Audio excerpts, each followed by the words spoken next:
Good morning, everybody. Welcome back to Poised RC. My name is Travis. This is my dirty bench, and before we get anything started with today's video, I want to say a personal thank you to each and every one of you guys, all 1,000 of you, for subscribing to the channel.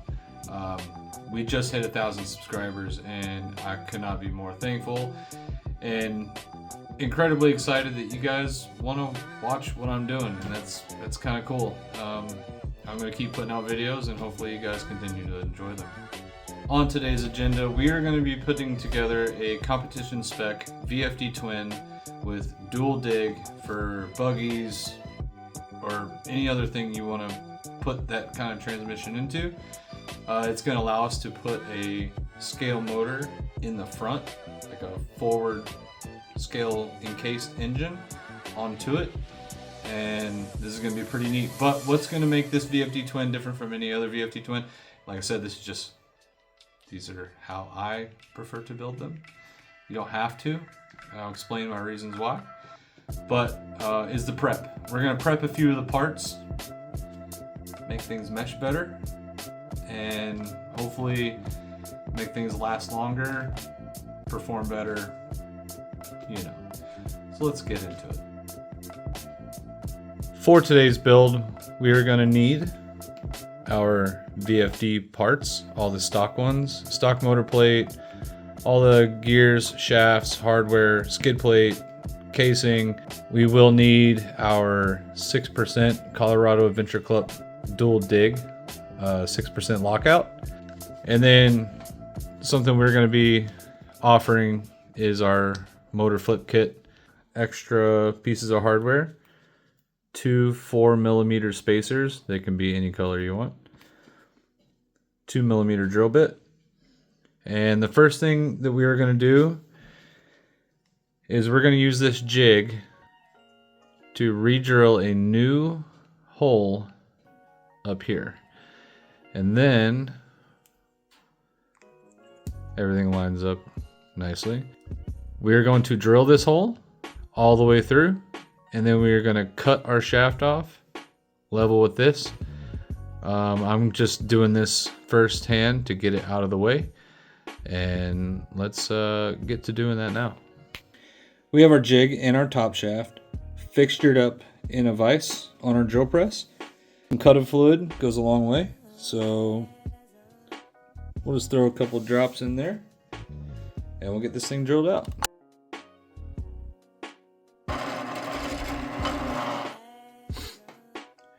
As you can see, our shaft is now drilled, 2mm for our 2mm pin that will, instead of residing back here, will now live up here.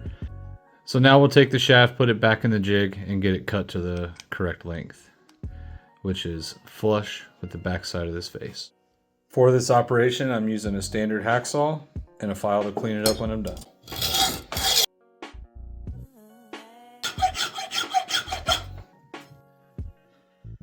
Here is our new top shaft, cut to length, end of it cleaned up with a file, drilled 2mm for our 2mm pin, and now we can set that aside.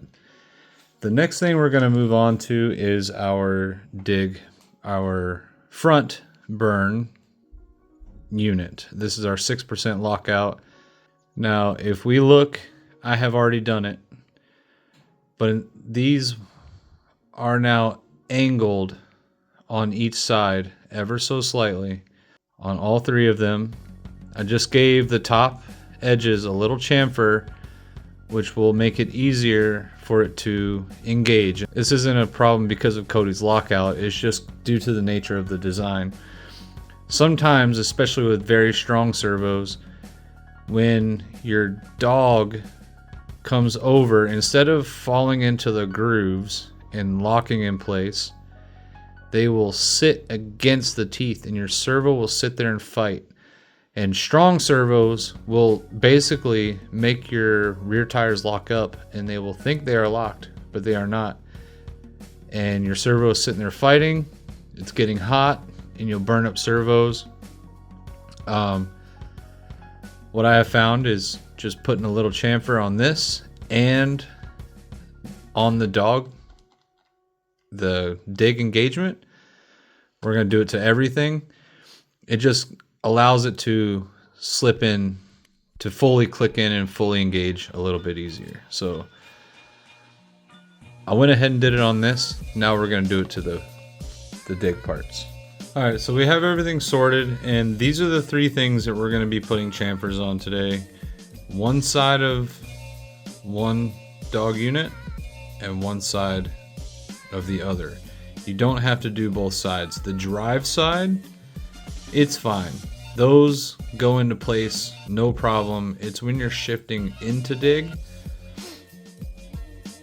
and they don't quite click in properly. So we're gonna put chamfers on this part, one side of this, and one side of this. So let's get into that. For this operation, I'm using a Dremel. I know this is not the correct way to use this disc, but I do not care. It works just fine.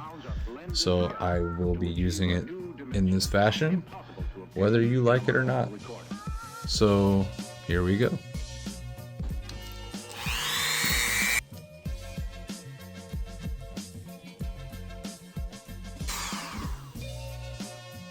There we go. Got some chamfers on there. Should allow it to engage those nicely. Now we're going to do the same thing on just one side. So just one side. You do not have to do both. So we're going to do one side of both of these and we'll be set to jet.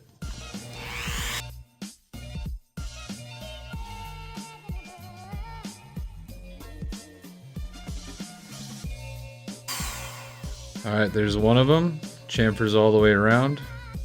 You don't have to do this. This isn't a required modification. This is just something that I like to do. And if you want to do it too, this is how I do it. I'm not going to make you sit through this one.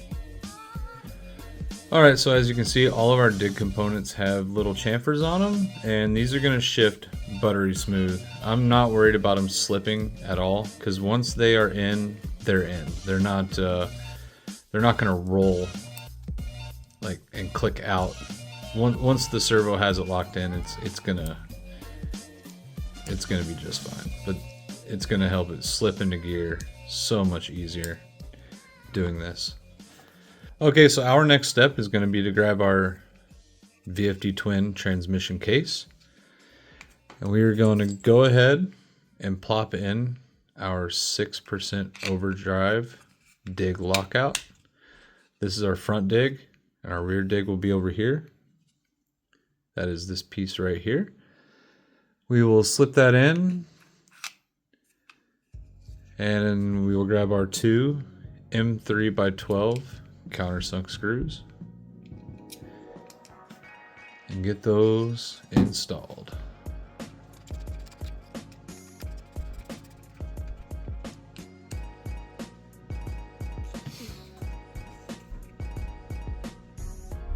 All right. We can set this aside and get on to assembling the original transmission. With the VFDs in general, you start from the front and work your way backwards. So we are going to need our top shaft, our lightweight. This twin came from a BS410 builder's kit that I purchased from Rob Matheny. He's a Vanquish reseller. This is what they call the ultimate VFD twin because it comes with the aluminum plates, comes with all the machine gears, lightweight gears up front, all that good stuff. So this is what I chose to use for this application. So assembling our top shaft, it goes together a little unconventionally. The black spacer that would normally go on this side with your then motor plate and spur eliminator, spur gear, and lock nut. The first thing you're going to put on is that little black washer. It's about, I don't know, maybe 2 millimeters in thickness. You're going to put that on first, then your bearing.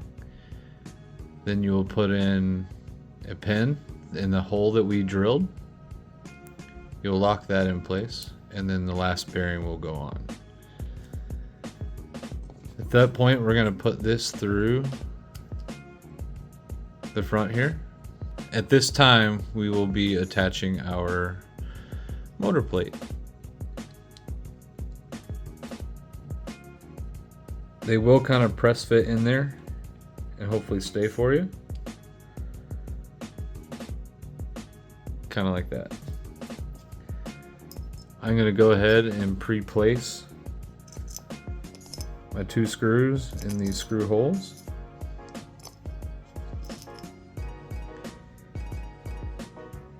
And just kind of push everything together all at the same time.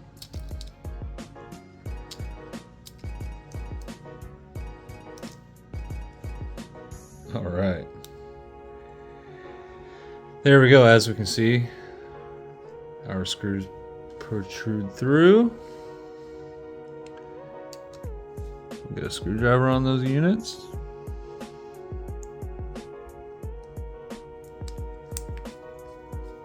Put a nut on there. Crank her down.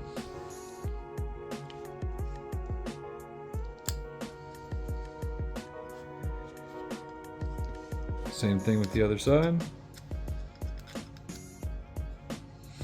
Screws protruding through.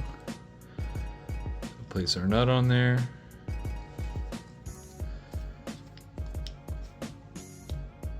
Lock it down.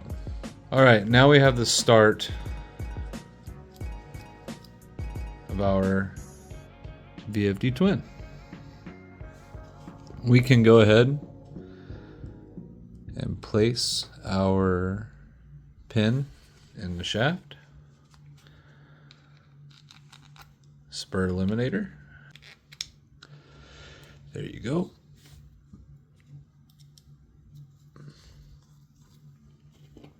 Got our lock nut on there.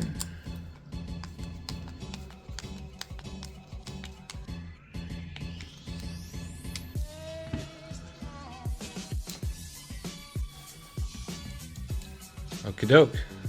Here we go. This is the start of our motor flip VFD twin. Next step is our big gear that goes here. This is our shaft. We'll place the gear on. Put in a pin. Line it up so it locks in. Make sure we have a bearing in place. And push it on in there. Now, we already have a bearing here. So our next step is going to be to put our transfer case cover on. Forgot a screw. Don't forget that one.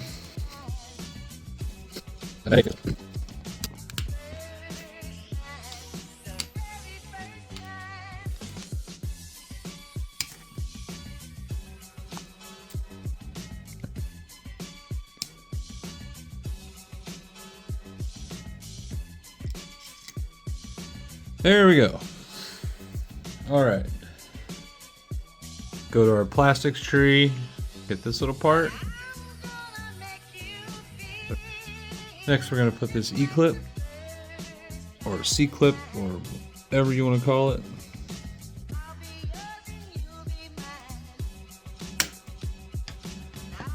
There we go. Now that's going to be retained. Everything's spinning good. We will grease this before we put the cover on there, so don't worry. Alrighty. Now we have got, we're going to focus on our front dig assembly. So we have our large gear, shaft, bearings falling out.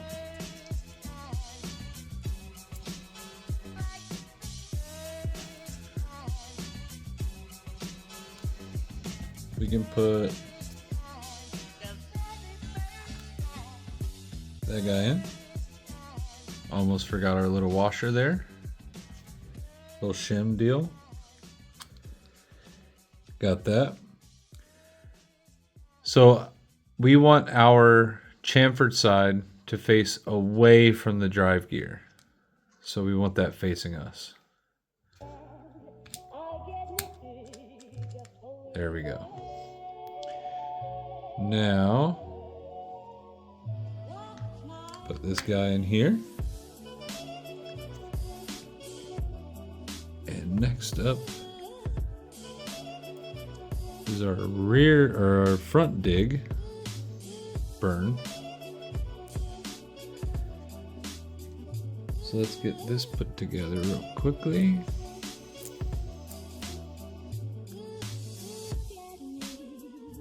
We want the chamfered edges facing away from the drive gear, just like on the other side.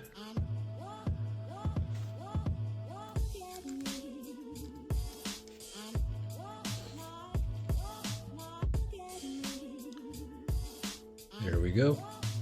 You got to put a C-clip right here.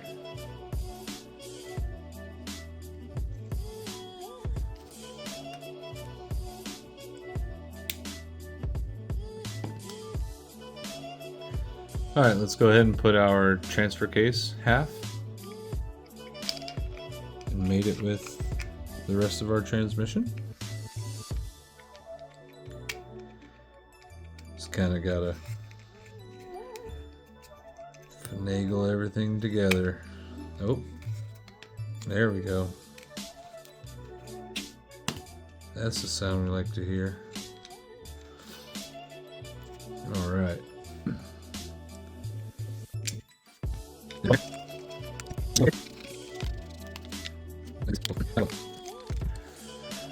Okay, so now we are pretty much good to go.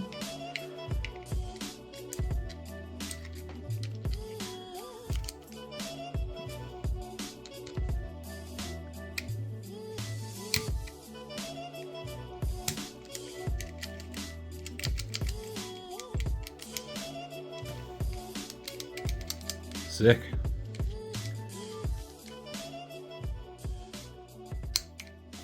So let me show you what I'm talking about.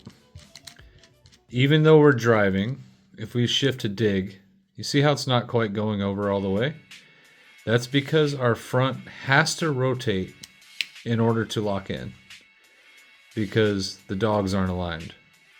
Now, it doesn't always jam up like that, but sometimes it does. And that it does it back here on the back rear dig as well. So what we did was make it easier so that when locking the front up and we're driving with our rear, so we're rear only, when we push forward, it causes our front to turn and lock into place. Now we're locked up, ready for some rear burn action. And then the opposite. We're driving. So even if it doesn't fully engage, when you start moving, it will engage itself. And that's why we only chamfered one side.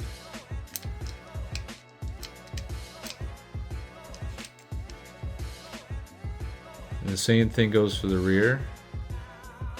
See how it's not fully engaging until I rotate the drive shaft? Now it's in. That's why we chamfered those edges, so that it goes into place much easier. And like I said, when you're going in back into drive lines up pretty easily. It's the dig lock that is hard on your servos. So now we'll cover this up, and we're gonna move on from the transmission part and get to the good part. So this is our new motor plate. And what it's going to do is it's going to go into our original mount bolts, and it's going to key in on the bottom. So let's go ahead and get this bolted up because it's real simple. A couple of short screws from the bottom.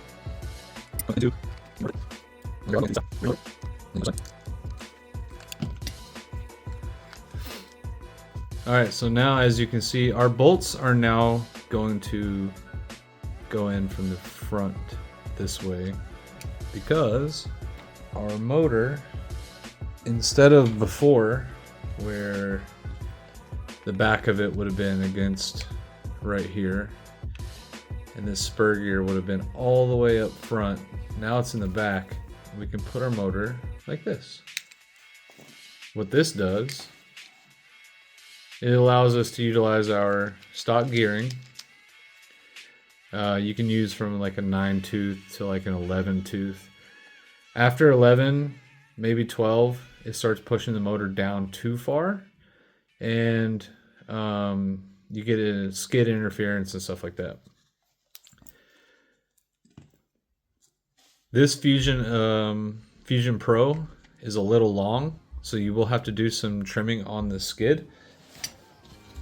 I'll show you here in order to make that all fit. But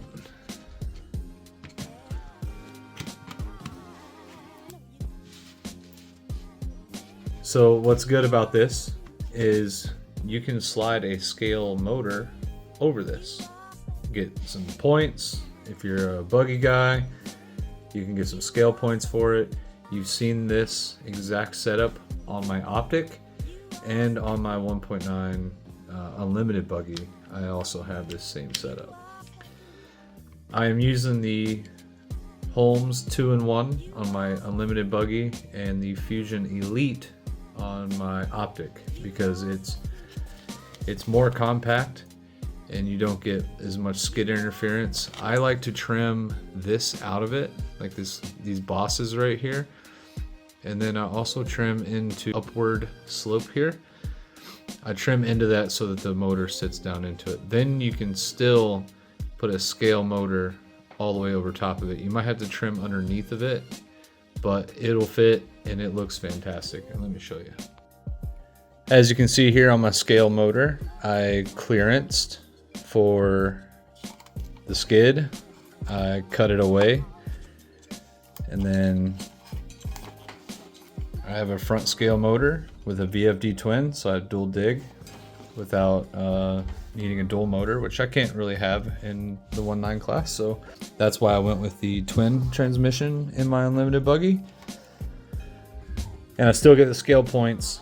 And the reason I wanted a front motor instead of a rear motor, because like the rear motor you get 15 points, this you only get 10 in the front, but I wanted to put my battery back here because there's nowhere else for it anywhere else. So I didn't want to put it in the front, so I'll put it back in the back in a fuel cell and scale motor up front. This is originally a Harley Designs scale motor, so it is the turbo edition. It just has been modified in order to encase a full 50 mil motor,